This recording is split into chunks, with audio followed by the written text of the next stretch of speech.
Today is a moment that I would never pray for any country to be in. I don't even have to recount what's going on. We've all had a front row seat. I mean, these are the days of our lives. And it's so disheartening. So our question today, or rather the statement we wanted you to complete, Dear Mr. President, ... Because the Gen Zs have spoken, they've shown action, and the rest of us, the millennials, the boomers, we've kind of taken a back seat. Of course, there are the brave ones among us who took to the streets alongside the Gen Zs. The president's address yesterday was so shocking, but let's not even get to that. Just from the beginning, the one thing that always stands out about leadership, whether you like it or not, is the word listening. You must be an attentive leader. There are times in your life as a leader you have to put your pride aside, your ego aside. It doesn't matter who is right. Listen. Our problem is you're not listening, Mr. President. So, dear Mr. President, please listen to our children. Please listen to our children. They have every right to demand for a better future for themselves and for ourselves. I was so angry last night. I've been angry for the most part of this. All of us have been, let's be honest. We've been mad. We've been angry. We've not known how to express ourselves. When you push someone between a rock and a hard place, when you don't listen to people, that's how they behave. When you want to treat someone as if they don't matter, whatever they feel, whatever they have to say doesn't count for jack, they will behave like that. Let's stop talking about a reaction. Let's talk about what has elicited such a terrible reaction, right? People have disappeared. People have been killed. You had the moment yesterday to speak to us, sober-minded. In hindsight, you've taken everything in, and for us to hear from you, not an alleged chat GPT speech, you should have spoken from your heart. You should have spoken from your heart. First, even salamun za Mungu, kutusalimia. I'm like, hala. Me, my training, I was told you must greet people every time you put the microphone on. And I'm not making a joke that is not. I'm just saying, salams to break the ice. I don't even think it could be broken. But a little empathy.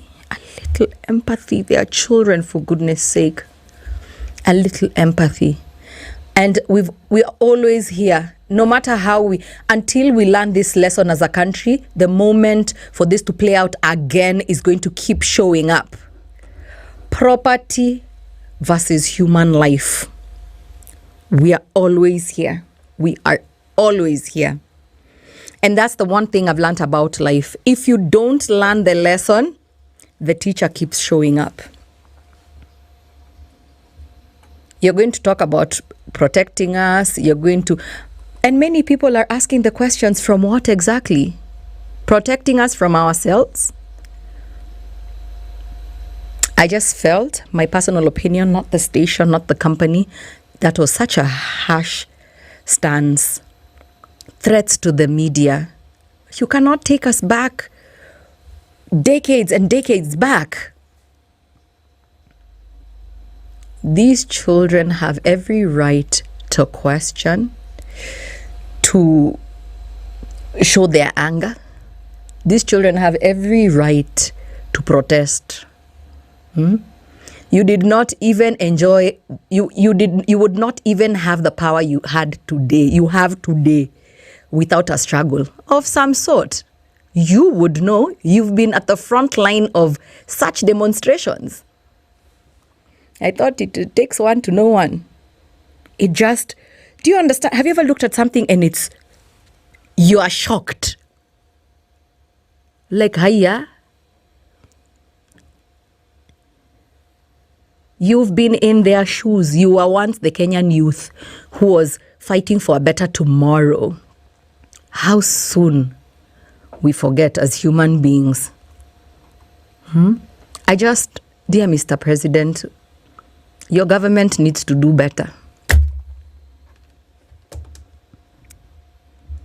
Tomorrow is another day. The children are going to take to the streets, and all eyes are on you. That is your future electorate. And it's not it's not a threat. It's just the truth. All eyes are on you. If you don't listen to these children, they look like they will make you listen. If yesterday was not an indication that it is not business as usual, I don't know if you want Jesus to come down himself to come and speak to us. But what I saw, and I'm like, even the good book, WWJD, what would Jesus do? What would Jesus say? I